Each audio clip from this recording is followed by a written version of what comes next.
Alamat ng pinya. Noong unang panahon, sa isang malayong nayon ay may naninirahang mag-ina, sina Aling Maria at ang kaisa-isa niyang anak na si Pina. Palibhasa nag-iisang anak, si Pina ay hindi pinagagawa ng ina at sa halip siya ang gumagawa ng lahat ng gawaing bahay. Ang katwiran ni Aling Maria ay, "Maliit at bata pa naman si Pina. Matututo rin yan." Kaya, ang nakasanayang gawin lang ni Pina ay maglaro, maligo, magbihis at matulog. Ang anak ay lumaki sa layaw dahil na rin sa inang si Aling Maria. Noong dalagitan na si Pina ay gusto na sana ni Aling Maria na turuan ng anak ng mga gawaing bahay. Ngunit, naging ugali na ni Pina ang katamaran. Kaya sa malimit na pangyayari, hindi na mautusan ng ina ang anak. Palibhasa'y ina kaya matiisin. Kung ayaw magtrabaho ng anak, siya na lang ang gumagawa. Hanggang isang araw, si Aling Maria ay nagkasakit ng mga lubha at palagi na lang nakahiga. "Naku, bakit ka nagkasakit, nanay?" "Ewan ko ba, anak. Pwede bang ipaglugaw mo ang nanay?" Sumunod naman ang anak sa utos ng ina. Naglugaw si Pina, ngunit dahil sa walang alam sa gawaing bahay, ang nilutong lugaw ay nasunog. Pero masaya pa rin si Aling Maria kahit medyo mapait ang lugaw, dahil kahit papano ay napagsilbihan siya ng anak. Tumagal ang sakit ni Aling Maria at si Pina ay nagrereklamo na sapagkat pagod na raw sa pagsisilbi sa nanay niya.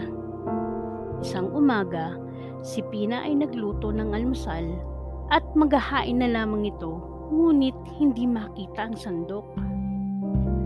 "Saan kaya naroon ang sandok? Saan ba yun nakalagay?" "Hanapin mo, naririyan lamang yan." "Kanina pa nga ako hanap ng hanap pero hindi ko nga makita." "Ito talagang anak ko, walang katiyaga-tiyaga.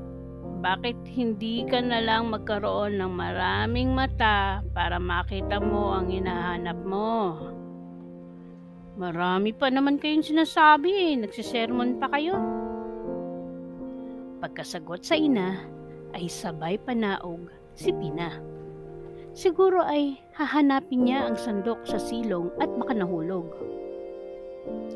Lumipas na maghapon, gumabi at nag-umaga, ngunit hindi na nakabalik si Pina sa itaas. Naglaho siya na parang bula. Maging ang mga kapitbahay nila ay tumulong kay Aling Maria sa paghahanap pero talagang hindi nila makita si Pina. Ilang araw ang nakaraan at sa tulong ng mababait na mga kapitbahay ay gumaling na rin si Aling Maria. Hinanap pa rin ng ina ang anak, ngunit talagang hindi niya ito makita. Isang araw, habang nagwawalis sa bakuran si Aling Maria, ay nagulat ito na makita ang umusbong na halaman sa malapit sa kanyang tarangkahan. Dinilig ni Aling Maria ang halaman at inalagaan araw-araw. Di nagtagal ay nagkaroon ng bunga ang halaman. Napansin ni Aling Maria na ang bunga ay tila hugis ulo na maraming mata. Naalala niya ang huling sinabi sa anak bago ito nawala. "Bakit ba hindi ka na lang magkaroon ng maraming mata para makita mo ang hinahanap mo?" "Si Pina niya," sabi ng mga kapitbahay na makita nila ang prutas na maraming mata habang itinuturo nila si Aling Maria. Mula noon, tuwing makikita ng mga tao ang prutas na maraming mata, ay tinatawag nila itong Pina niya. Na lumaon ay naging pinya na lamang ang naging tawag nito. Ang alamat ng pinya.